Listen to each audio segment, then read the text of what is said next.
présence du haut-commissaire, M. Louis Lefranc, et de la présidente de la province sud, Mme Sonia Baquès, que le maire de la commune, M. Willy Gatio, a procédé, comme il s'y était engagé, à la pose de la première pierre du centre de première intervention à Tontouta.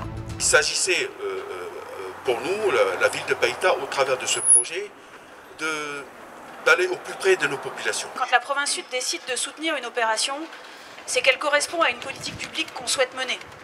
Cette politique publique, c'est d'assurer le maillage territorial de la province sud, de manière à ce qu'il puisse y avoir partout sur le territoire de la province sud une capacité de réaction à la hauteur de l'attente des habitants. À partir de ce site-là, de créer ce qu'on appelle un pôle de centralité. Il faut organiser la vie à Païta pour éviter le même phénomène dont souffre la province sud quand elle a à recevoir des flux migratoires des autres provinces. Donc à l'échelle de la commune, il s'agit pour nous, au travers de ces projets, de fixer les populations dans le nord de la commune et de permettre son développement. La cérémonie a également permis aux pompiers de Païta, de la plateforme aéroportuaire, du SIVM et de la base aérienne 186 de poser les bases d'un nouveau partenariat. Donc je trouve que c'est pas seulement astucieux, mais ça relève d'une politique d'aménagement du territoire du maire de Païta qu'on vient de saluer, c'est-à-dire réaliser un centre de première intervention pour les sapeurs-pompiers, situé à proximité donc, de cet aéroport. C'est avant tout un objectif qui se concrétise, un objectif de plusieurs années. Et c'est vraiment l'aboutissement de l'amélioration du secours qu'on peut apporter aux administrés de la commune de Païta. Avoir juste à côté, là aussi, un centre réservé à la police municipale, le maire l'a parfaitement expliqué, permet de rééquilibrer complètement sur la commune de Païta les capacités d'intervention. C'est du concret. Le CPI, c'est le début de la construction aujourd'hui, l'ouverture en novembre 2024 et une restructuration pour la direction des services d'incendie et secours de Païta. Donc c'est bien pensé. Donc l'État, bien évidemment, devait accompagner ce mouvement d'aménagement du territoire. Toujours en lien avec les pompiers de l'aéroport. On a une très belle collaboration depuis des années entre nous et elle continuera avec ce CPI de Tontouta. En novembre, la SIC a organisé une nouvelle édition du Rendez-vous de l'emploi au marché municipal de Païta. Cet événement permet de mettre en relation des personnes en recherche d'emploi avec des structures de formation et d'insertion professionnelle. Le point avec Maëva Lecrin, chef du service développement social et transversal des territoires à la SIC. Aujourd'hui, c'est le rendez-vous de l'emploi, c'est la 4e édition qu'organise la SIC avec ses partenaires, donc à destination des locataires SIC en priorité, mais pas seulement, aussi pour les administrés de la commune. L'objectif, c'est de pouvoir faire en sorte que les gens puissent trouver une formation ou venir aussi concrétiser un projet d'insertion professionnelle grâce aux partenaires avec qui on travaille toute l'année. Donc là, aujourd'hui, on a Actib, on a la direction de l'emploi et du logement de la province sud, on a également la CAF, on a Initiative NC, on a également le GIEP et donc c'est l'occasion de pouvoir offrir cet espace d'échange avec notamment les jeunes de la commune et aussi toutes les personnes en recherche d'emploi ou en recherche de formation. L'objectif, c'est de le refaire chaque année en lien donc avec la mairie de Païta. Rendez-vous l'année prochaine pour un nouveau rendez-vous de l'emploi dans la commune. En novembre, à l'Arène du Sud, a eu lieu la finale U18 de basket. Avant le début du match, un hommage vibrant et dansant a été rendu à l'illustre Juliana, une étoile de la culture calédonienne qui nous a quittés trop tôt. Donc on est à l'Arène du Sud de Païta, on organise les finales U18 garçons. C'est exceptionnel cette année, c'est que la finale U18 a été décalée en raison du coup de l'hommage organisé pour Juliana Bitton. Je voudrais profiter de ce soir pour renouveler au nom de la mairie nos sincères condoléances à David, Mathéo et Luigi. Sincèrement, de tout cœur avec vous. Merci à toi pour tout, tu vas nous manquer.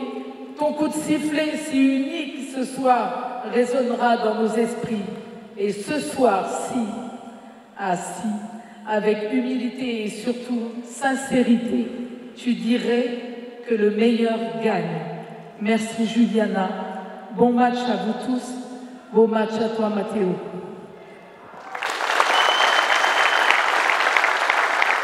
L'AS 6e a brillamment remporté la victoire de la première manche avec un score de 76 à 57. L'opération Tranquillité Vacances est lancée à Païta. Explication avec Jonathan Cochet, garde champêtre à la police municipale de Païta, au sein de la brigade cynophile. L'OTV, c'est l'opération Tranquillité Vacances. C'est un dispositif qui existe déjà depuis pas mal d'années. Mais nous, sur Païta, cela fait 3 ans qu'on l'a mis en place. Donc ce sont des administrés qui font appel à nos services pour surveiller le domicile lorsqu'ils partent hors du territoire ou en vacances. Donc là, on va se diriger sur le secteur de Savannah. Le propriétaire est parti en vacances pour une dizaine de jours et il nous a laissé son BIP ainsi que les clés de son domicile.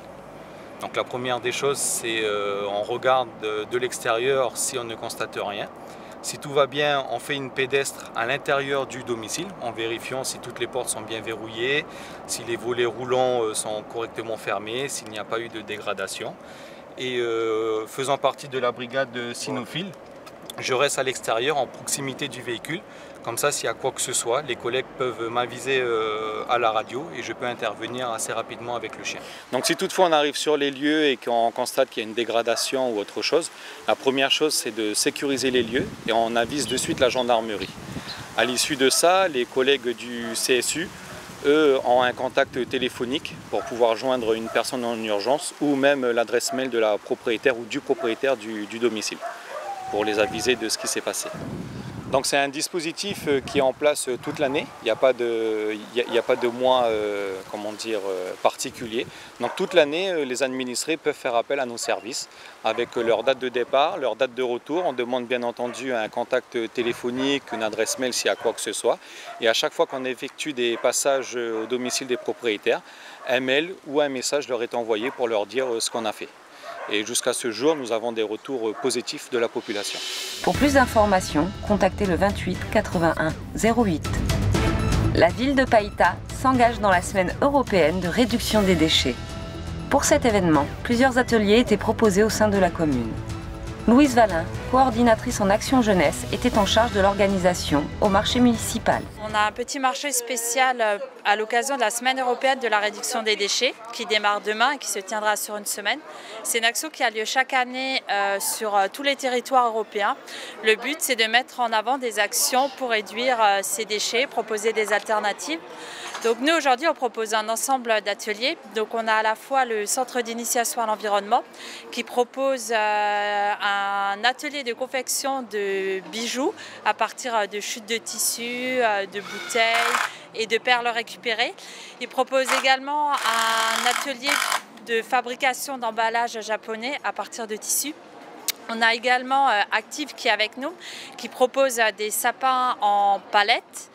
On a l'épicerie Vrakense, qui est la petite épicerie en vrac qu'on peut retrouver au village. Et puis nous, en mairie, on propose un ensemble d'ateliers de fabrication de cosmétiques, de produits ménagers, également de décoration de Noël. Nous, on a l'atelier pour les soins du visage. Et du coup, là, nous, on fait ici le dentifrice. C'est des produits simples qu'il faut. Il faut de l'argile blanche, de l'huile de coco et de l'huile essentielle. Par rapport à la semaine de réduction des déchets, on vous propose, étant la première épicerie de vente alimentaire vrac et de produits éco-responsables sur Païta, je viens présenter tous les choix de consommation différentes, alimentaires, produits et accessoires réutilisables pour lutter contre les déchets, le gaspillage. Sur notre stand, vous allez trouver principalement des accessoires éco-responsables, tels que des sacs à savon pour réutiliser les petites chutes de savon jusqu'à la fin, des épingles en inox, du véritable inox, des kits vaisselle, des petits sacs. Là, pour faire du recyclage et notamment créer des bijoux à partir de bouts de tissu qu'on aura à la maison, des vieux t-shirts, des vieux torchons, tout ce qu'on peut avoir, les rideaux. Et donc on propose tout un exemple de bijoux que l'on peut faire avec des perles recyclées, etc., de manière à ne pas jeter. Et à côté aussi, on a un autre atelier sur les furoshiki. C'est des emballages japonais. Pareil, on est dans la limitation des emballages. Donc plutôt que de faire des emballages papier pour les fêtes, on va faire des emballages avec des beaux tissus. Ça fait un cadeau supplémentaire. Ça fait toujours plaisir et ça peut être réutilisé aussi à la maison. À la Reine du Sud était proposée une collecte des déchets dangereux en partenariat avec la province Sud. Explication avec Madame Françoise Suvet, élu en charge des dossiers liés aux filières du recyclage. On est à l'Arène de Païta, on a fait un point de collecte ce week-end et c'est un point de collecte pour récupérer tout ce qui est pots de peinture, les cols, les vernis, les produits ménagers, les insecticides, bref, des produits dangereux qu'on a à la maison, qu'on appelle les déchets dangereux diffus, parce que ça regroupe plusieurs catégories de produits toxiques. Eh bien, on mène des opérations de collecte ponctuelle. C'est la deuxième campagne qu'on lance et on permet aux Calédoniens, en tout cas ceux qui sont en province sud, mais on ne se ferme pas puisque la protection de l'environnement c'est dans le corps de compétences de la province. Eh bien, c'est de ramener tous ces types de déchets ici parce qu'en général, on les conserve à la maison et ils sont toxiques pour la santé mais aussi pour le milieu ambiant de la maison. Mais c'est également extrêmement toxique pour notre environnement puisqu'on trouve souvent ces déchets dans les mangroves, dans les forêts sèches ou dans les dépôts sauvages. Donc que de jeter, le message qui est à passer aux Calédoniens et surtout les habitants de la province sud, eh bien, c'est que chacun fasse son geste, chacun a un rôle à jouer. Un atelier de sensibilisation au recyclage était également proposé au doc socioculturel. Aujourd'hui, on fait un atelier sur le recyclage des boîtes à chaussures pour en faire un emballage pour Noël. En fait, c'est en lien avec la semaine de la réduction des déchets. Et du coup, on veut mettre ça en place pour sensibiliser. On est parti sur la récupération de boîtes à chaussures et éventuellement tout ce qui peut, des petits matériaux qui, au lieu d'être jetés, comme par exemple les bouts de tissu ou des chutes de papier cadeau. Au lieu de les jeter, on va les assembler pour customiser la boîte à chaussures. Et avec ça, on en fait un emballage cadeau. Pour finir, on retrouve Joachim et sa recette de liquide vaisselle maison. Le liquide vaisselle, on a besoin de 50 g de copeaux de savon de Marseille, ensuite du savon noir, du bicarbonate de soude, du vinaigre blanc. Ensuite, on a besoin de 800 ml d'eau bouillante, récipient en verre, et puis après le laisser refroidir et après il est bon pour l'utilisation après. En plus de toutes les actions menées tout au long de l'année, la participation de la commune à la semaine de réduction des déchets souligne son engagement pour un avenir plus propre et plus vert. Encore un franc succès pour la 5e édition de la braderie de Païta qui a eu lieu à l'Arène du Sud. 170 stands, dont 18 stands professionnels, 5 food trucks et un espace de jeu pour enfants étaient proposés au public. La prochaine braderie de l'Arène du Sud se tiendra le dimanche 17 décembre dès 7 h. Lancement officiel du programme World Mosquito sur la commune de Païta afin de lutter efficacement contre la dengue grâce à la bactérie Wolbachia. Le point avec Nadège Rossi, chef du projet World Mosquito Programme. Donc aujourd'hui, ce sont les lâchers officiels des moustiques porteurs de Wolbachia à Païta. Donc ça entame vraiment le début de toute l'opération de terrain. Donc on a des agents qui vont commencer à poser des petits pots qui vont relâcher des moustiques adultes à peu près toutes les semaines, voilà, tous les 50 mètres dans les villes des quartiers les plus peuplés de Païta. Et puis on est parti donc pour une opération qui va durer 5 mois. On a désormais tous les volontaires pour nos pièges, donc on remercie vraiment chaleureusement les administrés de Païta qui accueillent les pièges. C'est important pour nous, ça nous permet de suivre l'installation de la bactérie dans la population de moustiques. Païta aujourd'hui officiellement s'inscrit dans ce programme par ce lâcher de moustiques auquel on va procéder dans quelques minutes. C'est important puisqu'il en va in fine de la santé de nos concitoyens. Il s'agit effectivement de préserver les acquis. Parce que ce procédé a fait ses preuves, on le sait sur Nouméa et sur les autres communes de l'agglomération. Et il faudrait que Païta, et évidemment, et de manière logique, la commune de Païta s'inscrit dans cette dynamique. Ce lâcher de moustiques a eu lieu en présence des élus municipaux de la commune, des représentants de la province sud et de la DAS. C'est au lycée Anova que l'on retrouve Éloi, Paloma, Quentin, Léna et Tess. Ces 5 élèves de terminale ont eu l'idée d'interviewer monsieur le maire de la commune dans le cadre d'un devoir en enseignement moral et civique. pour un devoir de MC, on avait comme projet de faire un style de micro-trottoir pour interviewer les gens dans la rue sur justement la démocratie. On a contacté le maire pour justement pouvoir avoir une interview avec lui sur ce sujet. Parce qu'ils ont été assez réactifs et on a juste eu besoin de téléphoner et le rendez-vous s'est pris tout de suite. Du coup, c'était simple et efficace. Ouais. Comme ça, on était directement mis à l'aise et ensuite on lui a posé plusieurs questions, notamment comment on pouvait renouer les liens entre les élus et les citoyens. Donc on a fait un enregistrement audio du maire sous différentes questions et ces questions rentrent dans des notions qu'on a préalablement choisies avec notre groupe et donc les questions et les notions vont être mises dans des vidéos comme dans une chaîne YouTube, à peu près comme Un jour une question et donc un jour une question, donc ce sera un jour une notion du coup. On a un projet de rentrer à Sciences Po, l'école. On va probablement être amené à réitérer ce genre d'action, rencontrer des élus. Le maire nous a aussi dit qu'il ne fallait pas avoir peur du monde politique et qu'il fallait prendre les devants pour justement venir lui parler parce qu'il n'était pas vraiment au-dessus de nous, qu'il était vraiment accessible. Donc du coup, la première question, ce sera: faut-il rendre le vote obligatoire? Faut-il prendre compte du vote blanc? Si oui, de quelle manière? Alors moi je ne suis pas partisan de l'obligation de vote parce que nous sommes dans une démocratie et démocratie c'est synonyme de liberté d'expression. Donc en revanche, tenir compte du vote blanc c'est important. Voilà, c'est la réponse que je fais. La liberté d'expression doit permettre aux citoyens d'exprimer leur opinion ou pas. Ça s'est très bien passé et on a tout de suite été à l'aise à lui poser pas mal de questions sur pas mal de sujets et ça s'est super bien passé. Je le trouvais très chaleureux et accueillant et très drôle aussi. C'est vrai qu'on ne s'attendait pas forcément à ça venant d'un maire, mais c'est vrai qu'il est très proche de la population et il nous a tout de suite mis à l'aise. Très agréablement surpris par le maire qui était très accueillant et chaleureux. On s'est senti vraiment à l'aise, comme s'il n'y avait pas de hiérarchie entre nous. On était d'égal à égal et ça franchement j'ai trouvé ça vraiment super. Et je trouve que c'est vraiment une bonne personne.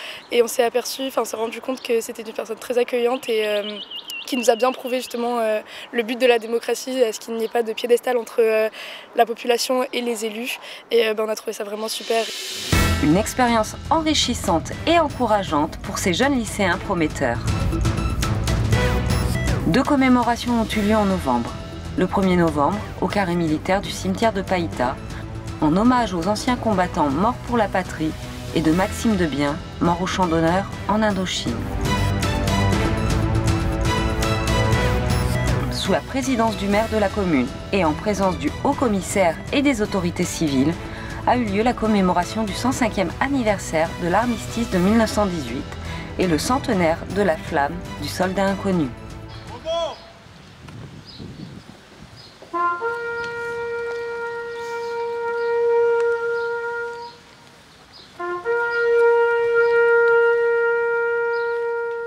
Remettre une merde, c'est déjà honorer la mémoire afin de ne pas oublier ceux qui sont partis un jour. Voilà, c'est surtout honorer la mémoire. Voilà. Je pense qu'il est important dans des communes aussi importantes que celle de Païta et d'autres communes auxquelles je me rendrai pour la même cérémonie dans les heures qui viennent. Je pense que c'est important aussi que le haut-commissaire puisse s'y rendre, simplement par respect pour les morts. C'est très important. On dit, nos anciens disent un âme elle meurt quand on l'oublie. Remettre une âme, c'est penser à ceux qui sont partis et dire qu'ils ne sont pas oubliés. La finale de futsal de Calédonie s'est tenue à l'Arène du Sud de Païta. La finale qui a opposé l'ASPTT et le FC Ferrand. Et c'est une belle fin de saison pour les deux clubs parce qu'ils ont fini pas loin l'un de l'autre en championnat. Donc voilà, ce soir, j'espère que le meilleur va gagner et puis que le public sera content parce qu'on a un grand public. C'est vrai que la SPTT domine le futsal depuis un certain nombre d'années. Auparavant, on avait Ferrand et l'université. Aujourd'hui, je pense qu'avec le nivellement de toutes les équipes, avec ces formations qu'on a pu faire avec les coachs et l'arbitrage, donc on a 2-3 équipes qui sont au haut du tableau. Il y a la SPTT, Ferrand ce soir qui est finaliste et l'université qui tire aussi son épingle du jeu. C'est aussi bien d'apprendre contre des grandes équipes et puis ça va permettre au niveau du futsal de s'élever, d'autant plus qu'on a l'année prochaine un tournoi ici international qui va se faire au mois d'avril dans cette salle. Une belle victoire pour le FC Ferrand qui l'emporte 5-4. Ça fait 5 ans qu'on n'a pas fait de finale et 10 ans qu'on n'a rien gagné. Donc on est toujours en haut, mais il nous manquait un truc, la joie. C'est les 20 ans du club cette année. Et on l'a fait, on voulait le faire face à cette équipe-là.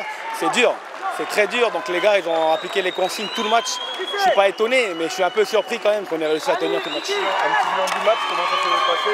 On a vu qu'en première mi-temps, ils avaient une minorité. La clé du match, c'est quand on mène 3-1 et qu'ils reviennent à 3-3.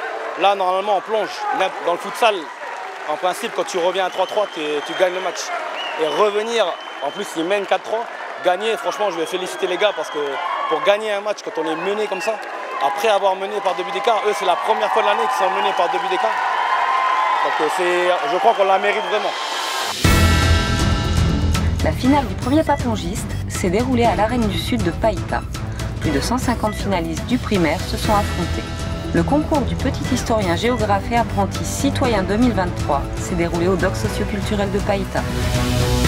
En novembre, s'est tenue la dernière journée d'organisation de compétition fédérale U16F. Les inscriptions au service périscolaire sont ouvertes pour les enfants scolarisés dans les écoles publiques de Païta. En décembre, la ville de Païta fête Noël. Le 9 décembre, projection de films et de spectacles à la médiathèque. Les 6 et 9 décembre, au dock socioculturel, atelier de Noël. Les week-ends du 22 au 24 et du 29 au 31 décembre, c'est Noël au marché municipal. Sans oublier le 17 décembre, la grande braderie spéciale Noël. Et le 24 décembre, c'est l'arrivée du Père Noël à l'Arène du Sud avec des animations et un feu d'artifice. Venez nombreux fêter Noël à Païta. Bonne fête à tous!